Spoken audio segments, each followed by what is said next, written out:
महाराष्ट्रातील ताज्या आणि महत्त्वपूर्ण बातम्या पाहण्यासाठी आजच आमच्या रॉयल मीडिया न्यूज चॅनलला सबस्क्राइब करा आणि बेल आयकॉन प्रेस करा। नागपुरातून एक धक्कादायक घटना समोर आली आहे। या घटनेनं खळबळ उडाली आहे। भर रस्त्यामध्ये धारदार शस्त्रानं वार करून तरुणाची निर्गुण हत्या करण्यात आली आहे। 4 ते 5 जणांनी तरुणावर हल्ला केला। अजनी पोलीस ठाण्याच्या हद्दीमध्ये असलेल्या शताब्दी चौकात ही खळबळजनक घटना सोमवारी रात्रीच्या सुमारास घडली आहे। पवन सोनटक्के असं हत्या झालेल्या तरुणाचं नाव आहे। घटनेबाबत अधिक माहिती अशी की पवन सोनटक्के हा तरुण अजनी पोलीस ठाण्याच्या हद्दीमध्ये असलेल्या शताब्दी चौकात उभा होता।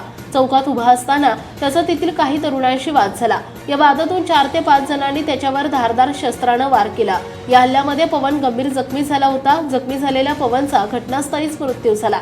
भर रस्त्यात तरुणाची हत्या करण्यात आली आहे। या घटनेमुळे परिसरात दहशतीचं वातावरण निर्माण झालंय। दरम्यान या प्रकरणात पोलिसांनी हत्येचा गुन्हा दाखल केला असून आरोपींचा शोध सुरू असल्याची माहिती दिली आहे। या घटनेनं नागपुरात खळबळ उडाली आहे। महाराष्ट्रातील ताज्या आणि महत्त्वपूर्ण बातम्या पाहण्यासाठी आजच आमच्या रॉयल मीडिया न्यूज चॅनलला सबस्क्राइब करा आणि बेल आयकॉन प्रेस करा।